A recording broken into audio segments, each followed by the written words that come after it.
Welcome back to my channel Padhai point. तो आज हम पढ़ने जा रहे हैं नेचर ऑफ पॉलिटिकल फिलॉसफी। ये है पार्ट 6। पिछले पार्ट में हमने पढ़ा था नेचर ऑफ पॉलिटिकल साइंस ये पूरा। And today we are gonna discuss about nature of political philosophy, conclusion और ही साथ में आइडियोलॉजी। ये पूरा का पूरा ये पूरा पेज हम समझेंगे, जो कि मैंने अपना नोट्स बना रखा है। मैं आपको इधर बेहतर तरीके से समझा पाऊँगा।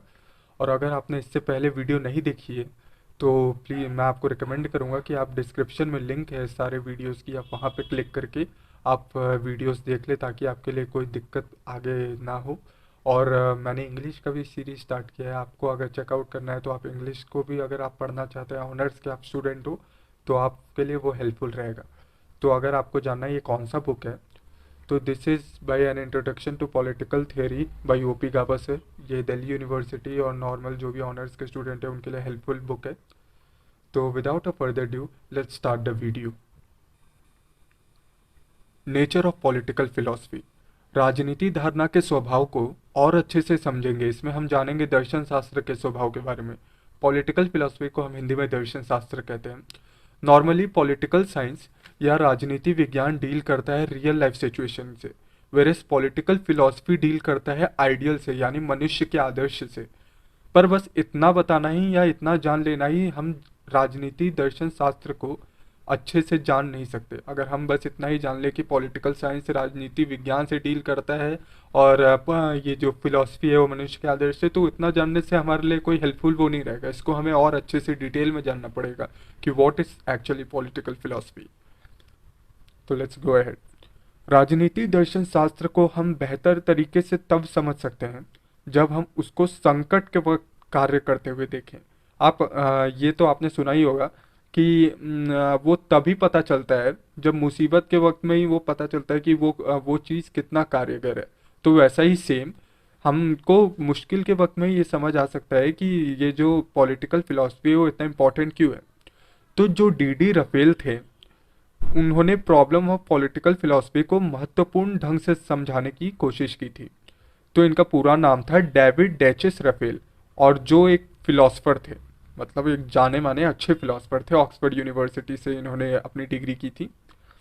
तो उनका कहना था कि जो एंशंट फिलोसफर जो थे, उन्होंने जो कुछ आदर्श सेट किए थे आइडियल फॉर्म सोसाइटी के लिए, पर उनकी दिलचस्पी इसमें नहीं थी कि वो एक नॉर्मल आइडियल सोसाइटी सेट कर दे और लोग उस पर फॉलो करें। नहीं, बल्कि जो कि प्लेटो भी थे, उन्होंने उनका मेन पर्पस आइडियल सोसाइटी को डिपिक्ट करना इसलिए था ताकि वो जो एग्जिस्टिंग सोसाइटी है उसको क्रिटिसाइज कर सके। उनका मेन मकसद था ताकि वो जो एग्जिस्टिंग सोसाइटी है उनको तो क्रिटिसाइज करके बता सके कि जो आइडियल सोसाइटी है उनका मेन पर्पस सोसाइटी में जस्टिस को प्रमोट करना और समझाना था बेसिकली।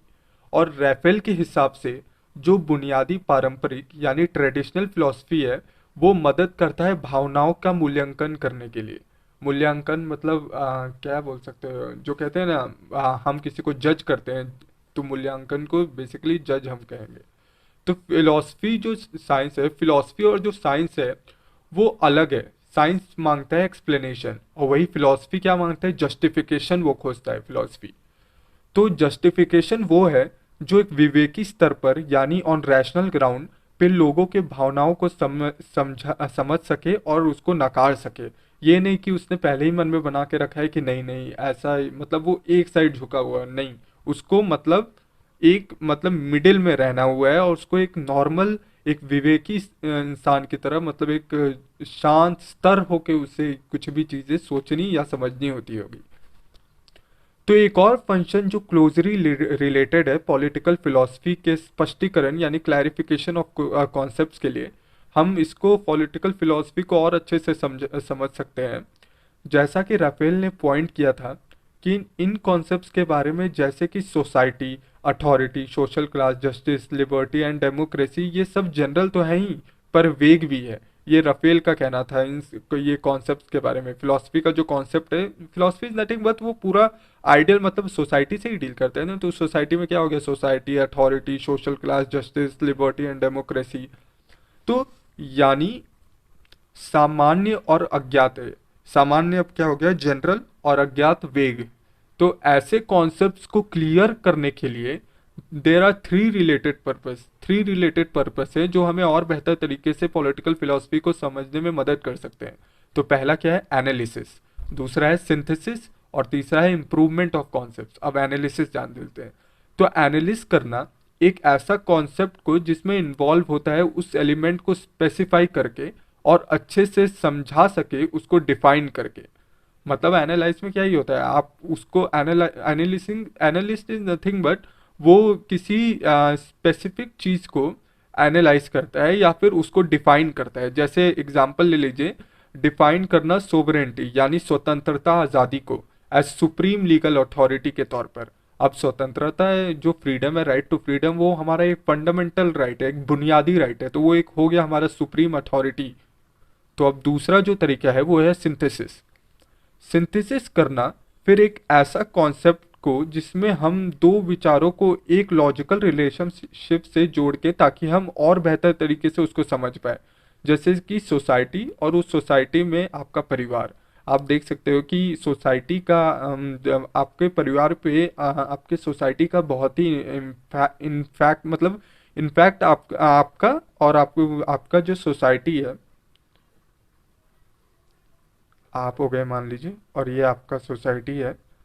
तो उस सोसाइटी का बहुत बड़ा रोल होता है आपके परिवार पे। आप देखते होंगे कि आपके मम्मी पापा भी अगर आप कुछ कर रहे होते होंगे तो बोलते होंगे कि वो क्या सोचेंगे। तो there is nothing but a big part of society, उधर हम देख सकते हैं। तो सिंथेसिस हमें वो करने में मदद करता है।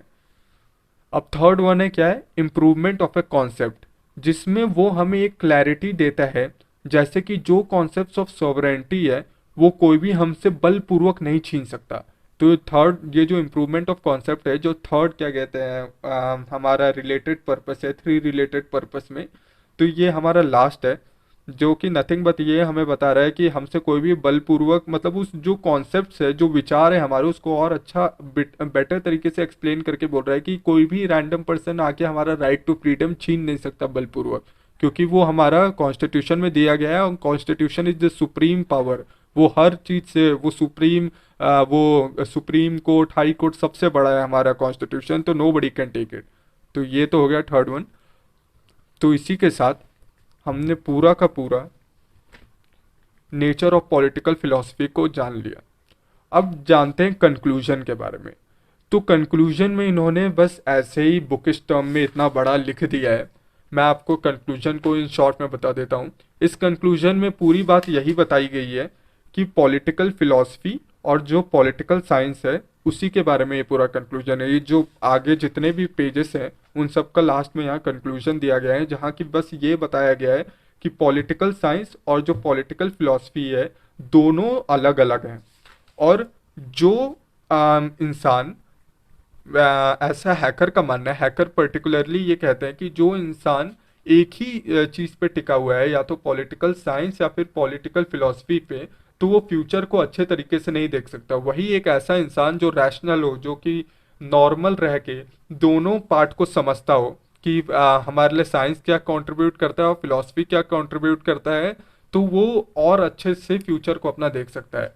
आइडियोलॉजी इज नथिंग बट एक सेट ऑफ आर्ग्यूमेंट है, जहाँ पे क्या कहते हैं, कुछ क्या कहते हैं पावर होते हैं सोसाइटी में, जो कि पहले से ही कुछ कुछ आइडियाज़ को अपने को मान चुके रहते हैं उस आइडियोलॉजी को, और कहते हैं कि उस आइडियोलॉजी के अलावा और कोई आइडियोलॉजी हम नहीं मानेंगे। तो that is nothing but ideologist people. जैसे आप हिंदू हो तो आप हिंदुज्म को मानोगे, आप अगर मुस्लिम हो तो आप इस्लामिक मानोगे, क्रिश्चियन हो तो आप अपना अलग धर्म मानोगे। तो दैट इज नथिंग बट आपका आइडियोलॉजी। तो ये पूरा का पूरा बस इतना ही है, बस इन्होंने बुकिश टर्म पे इतना कर दिया है। तो I leave it to you people. आपके पास बुक होगी, आपको मैंने बता दिया है स्टार्टिंग में ये बुक कौन सी है। आप लोग ये सब पढ़ सकते हैं खुद से ही, मैंने आपको पूरा एक्सप्लेन कर दिया इन नोट्स टर्म। और नेक्स्ट क्लास में हम पढ़ेंगे सिग्निफिकेंस ऑफ पॉलिटिकल थियोरी का सेकंड पार्ट, जिसमें लाइक ये अभी चैप्टर खत्म नहीं हुआ है पर कुछ ही पन्ने बचे हैं and it will be over. तो मैं आपको नेक्स्ट क्लास में पढ़ाऊंगा control of social life, social criticism and restriction and clarification of concepts. तो टिल देन, आप अगर आपको ये वीडियो अच्छा लगा हो तो प्लीज़ लाइक कर दीजिएगा, थम्स अप दे दीजिएगा, सब्सक्राइब कर दीजिएगा और अपने दोस्तों के साथ शेयर कीजिएगा ताकि उनको भी मदद हो। और कमेंट डाउन बिलो अगर आपको कोई भी डाउट हो। Thank you for watching the video.